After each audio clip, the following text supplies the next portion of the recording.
The purpose of this podcast is to educate and to inform. This is not a substitute for professional medical care and is not intended for use in the diagnosis or treatment of individual conditions.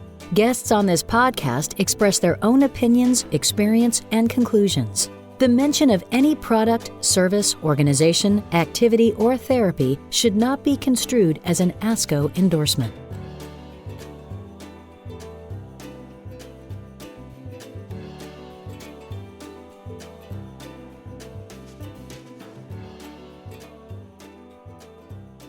Hello and welcome to the ASCO Guidelines Podcast Series, brought to you by the ASCO Podcast Network, a collection of 9 programs covering a range of educational and scientific content and offering enriching insight into the world of cancer care.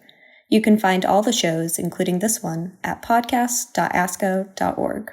My name is Brittany Harvey, and today I'm interviewing Dr. John D. Gordon from the University of California, San Francisco, and Dr. Michal G. Rose from Yale Cancer Center and VA Connecticut Healthcare System, co-chairs on Systemic Therapy for Advanced Hepatocellular Carcinoma, ASCO Guideline. Thank you for being here, Dr. Gordon and Dr. Rose. Thank you. Thank you.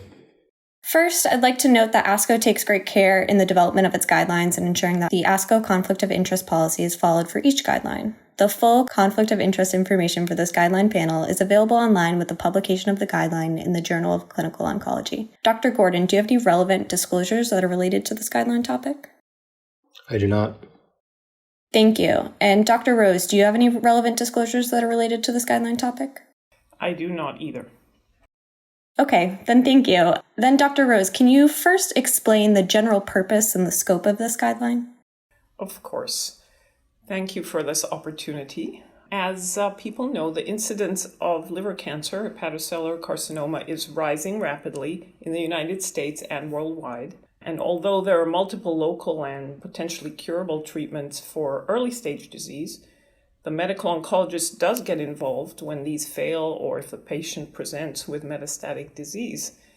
And over the last 3 years, or a bit more than 3 years, we've gone from having only one agent for advanced disease, which is sorafenib, to having 9 agents approved for either first or subsequent lines of treatment. So this has created a really good problem for medical oncologists, how to choose between these multiple options. So the purpose of our guideline is to help us select the best treatment for the individual patient based on the best current evidence.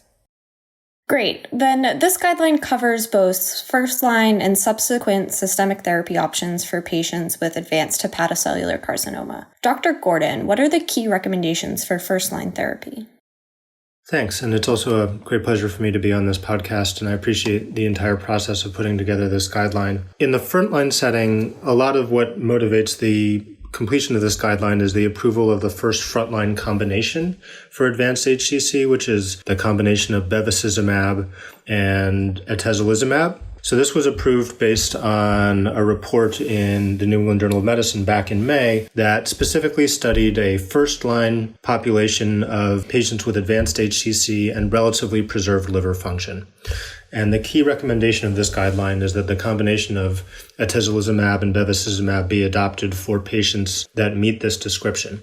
Particular caution is recommended for patients who are at risk of specific side effects or adverse events with these agents. So for patients receiving bevacizumab, there's a particular risk of bleeding complications and MI or other ischemic complications. And so for patients with a recent MI or with uncontrolled esophageal varices, we recommend either management of these or not using this combination.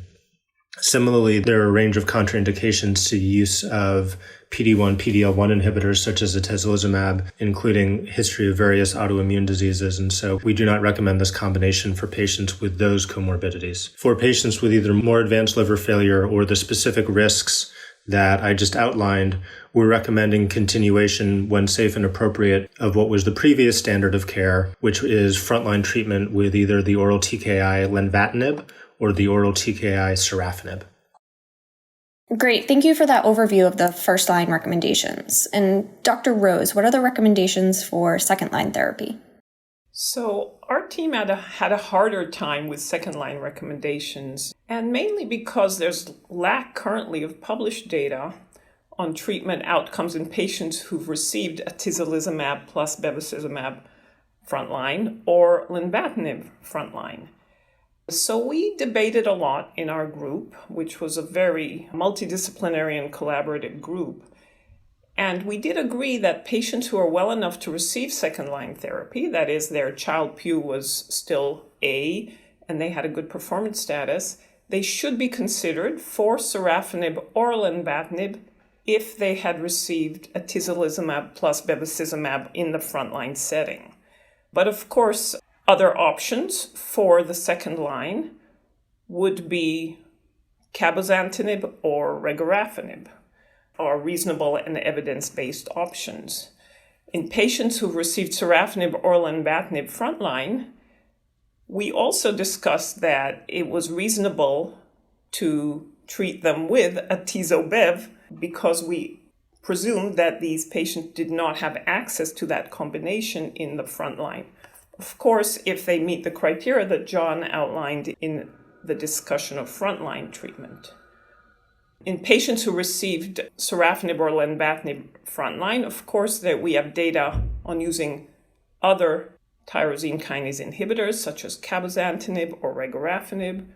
We also have data on using ramucirumab in patients who have an alpha-fetoprotein greater than 400. And those were the recommendations that we made. The other discussion that we had in these guidelines was the use of the immune checkpoint inhibitors second line. And we made the recommendation that they should be considered for patients who received sorafenib or lenvatinib in the frontline setting, especially if they have contraindications to the use of further tyrosine kinase inhibitors, or if they could not tolerate tyrosine kinase inhibitors. Got it. Thank you for reviewing those second-line systemic therapy options. Then, Dr. Gordon, finally, what is the importance of this guideline, and how will it impact clinical practice and affect patients with advanced hepatocellular carcinoma?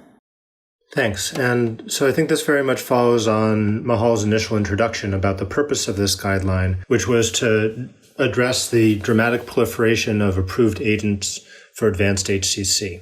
And what we were attempting to do, and I think achieved to the best that the evidence would support, was provide some degree of guidance on how providers could select both their first-line agent and then later lines of therapy to the extent that patients are able to receive it. We think that the availability of these multiple agents for HCC, as Michal alluded to, is really an embarrassment of riches, and now we need to think about how to use them wisely. And we hope that actually as these new combinations and just a greater set of options enter clinical practice, it will be possible to actually do some of the studies that would address the questions that right now remain unanswered around treatment sequencing and the like.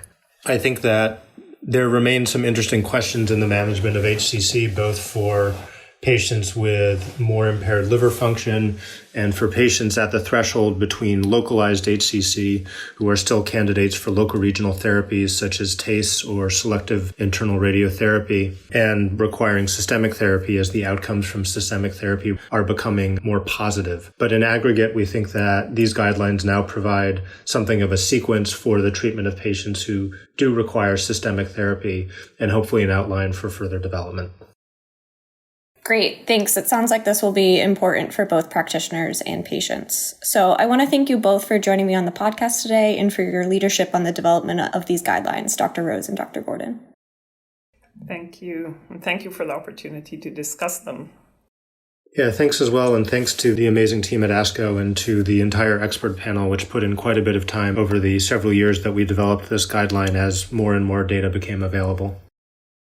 Great. And thank you to all of our listeners for tuning in to the ASCO Guidelines Podcast Series. To read the full guideline, go to www.asco.org/gastrointestinal-cancer-guidelines. You can also find many of our guidelines and interactive resources in the free ASCO Guidelines app, available in iTunes or the Google Play Store. If you've enjoyed what you've heard today, please rate and review the podcast and be sure to subscribe so you never miss an episode.